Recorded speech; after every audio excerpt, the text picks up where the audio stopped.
কি বলছেন ডাক্তার বাবু? মাকে পেলেন কোথায়? উনি তো 5 বছর আগেই মারা গেছেন। কি যাতা বলছেন? আমার সামনে এখনো দাঁড়িয়ে। বিখ্যাত নার্সিংহোমের 4র্থ তলায় আইসিইউ এর 412 নম্বর বেডের ভেন্টিলেশনে থাকা রোগী 65 বছরের অরুণাংশ সেনকে দেখে নিজের চেম্বারে ফিরলেন ডক্টর মিত্র। ঘরে একজন ভদ্র মহিলা বসে। ডক্টর মিত্রকে দেখে হাত জোড় করে নমস্কার করে উঠে দাঁড়ালেন। নিজের চেম্বারে একজন অপরিচিত মহিলাকে দেখে একটু বিব্রত ও বিরক্ত বোধ করলেন ডক্টর মিত্র। নিয়ম রক্ষার প্রতি অত্যন্ত দায়সারা ভাবে সেরে জিজ্ঞাসা করলেন, কি ব্যাপার? ঠিক চিনতে পারলাম না তো। ভদ্রমহিলা বললেন, আমার নাম শিবানী সেন। আমার স্বামী অরুণাভ আজ 1 সপ্তাহ হলো ভেন্টিলেশনে। তার ব্যাপারে জানতে এসেছি। ডক্টর মিত্র বেশ একটু ঝাঁঝিয়ে উঠলেন। তাই এখানে কেন? আমাকে তো পেশেন্ট পার্টির মিট করার নির্দিষ্ট টাইম রয়েছে। ওই সময় আসুন, এটা আউটডোরের সময়, বাইরে রুগীর লম্বা লাইন। শিবানী সেন গলা নামিয়ে বললেন, আমি দুঃখিত, কিন্তু আমার আর সময় হবে না, তাই জানতে চাই। ডক্টর মিত্র দেখলেন কথায় কথা বাড়িয়ে লাভ নেই, তাই স্পষ্টই জানিয়ে দিলেন, খুব একটা আশা দেখছি না। ব্রেন পার্সিয়ালি ডেড, সারভাইভ করার চান্স খুবই কম। তাও চেষ্টা চালাচ্ছি। কিন্তু আর কতদিন? জানতে চাইল শিবানী। সে কি আর বলা যায়? যতক্ষণ শ্বাস ততক্ষণ আস। শিবানী এবার একটা অদ্ভুত কথা বলে বসলেন। কিছুক্ষণ ডক্টর মিত্রর দিকে অপলক দৃষ্টিতে তাকিয়ে থেকে জিজ্ঞাসা করলেন, শ্বাস কি আর আছে? এই প্রশ্নের জন্য ডক্টর মিত্র মোটেও প্রস্তুত ছিল না। একটু রেগেই বললেন, কি বলতে চাইছেন আপনি? শিবানী সেই একই রকম নির্বিকার ভাবে বললেন, ওকে মুক্তি দিন। আজ 5 দিন হলো ও চলে গেছে। ডক্টর মিত্র চোখের চশমাটা খুলে ফেলে টেবিলের উপরে ছুঁড়ে ফেলে বললেন, এতই যদি জানেন তাহলে নিজেই নিয়ে গিয়ে চিকিৎসা করাতে পারতেন। পারলে তাই করতাম। এখন বলুন তো ওকে কিভাবে নিয়ে যাওয়া যাবে? ডক্টর মিত্র মেজাজ হারিয়ে বললেন, বন্ড সই করে দিন। আর সব মিলিয়ে আজ অব্দি 12 লাখ টাকার বিল হয়েছে, সেটা মিটিয়ে দিন।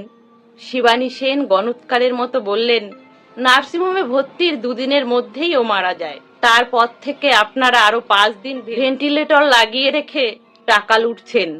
ওই 2 দিনে সব মিলিয়ে 1,25,000 টাকার বিল হয়েছে, সেটা দিয়ে দিচ্ছি। ডক্টর মিত্র বেশ রাগের সাথেই বললেন, আপনাকে আমি কোনোদিনও দেখিনি। ওনাকে ওনার ছেলে এসে ভর্তি করেছিল। আমি আপনার এই প্রলাপ শুনতে বাধ্য নই। সেরকম হলে কথা শেষ করতে পারলেন না ডক্টর মিত্র। ফোন বেজে উঠল। হ্যালো, ডক্টর মিত্র স্পিকিং।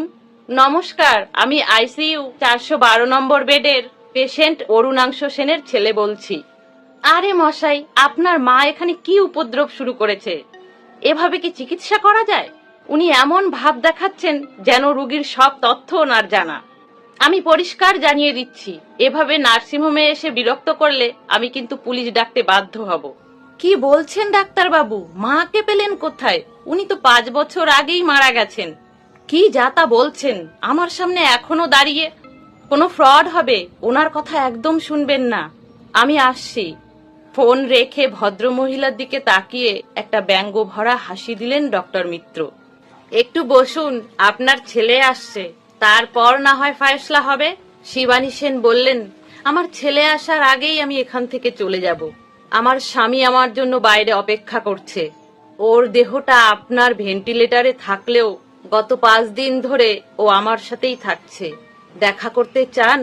ওই দেখুন। এক ঝটকায় ঘুরে তাকালেন ডক্টর মিত্র। বেডে বসে আছেন অরুণাংশ সেন, যার মৃত শরীরকে একটু আগেই দেখে এসেছেন তিনি। তার কপালে ততক্ষণে বিন্দু বিন্দু ঘাম জমেছে। রুমাল দিয়ে মুছতে মুছতে বললেন, এসবের মানে কি? অরুণাংশ মুখ খুললেন এবার। কি লাভ হলো আপনার? আমার ছেলেকে এভাবে সর্বশান্ত করে। সামান্য মাইনের চাকরি করে, কোথায় পাবে এতগুলো টাকা? আপনি ডাক্তার না ডাকাত? শিবানী দেবী বললেন, তবে একেবারে নিরাশ করব না। একগাছা চুরি দিয়ে যাচ্ছি। ওর পার্থিব শরীরটাকে এবার মুক্তি দিন। দেয়ালে পিঠ ঠেকিয়ে দাঁড়িয়ে আছে ডক্টর মিত্র, মুখ বেঁকে গেছে। তারপর যে দৃশ্য দেখলেন তাতে ওনার হৃদস্পন্দন বহুগুণ হয়ে গেল। শাড়ির ভেতর থেকে বেরিয়ে এলো 2টি শীর্ণকায় হাত। সে হাতে চামড়া নেই, আছে কিছু হাড়, আর তাতে পড়া কয়েক গছা সোনার চুড়ি। না না, চাই না আমি, চিৎকার করে উঠল ডক্টর মিত্র। অরুণাংশ আর শিবানী ততক্ষণে এগিয়ে এসেছে। দুজনেই প্রায় একসাথে জিজ্ঞাসা করলেন, কেন ডাক্তার বাবু, টাকা রোজগার করবেন না? কই নিন, হাত থেকে চুড়ি খুলে নিন, চিৎকার করে উঠলেন ডক্টর মিত্র।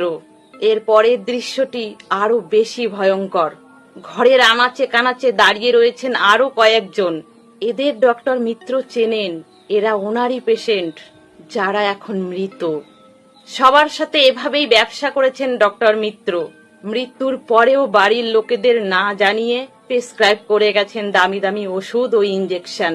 আজ তারা সবাই এসেছে কৈফিয়ত নিতে।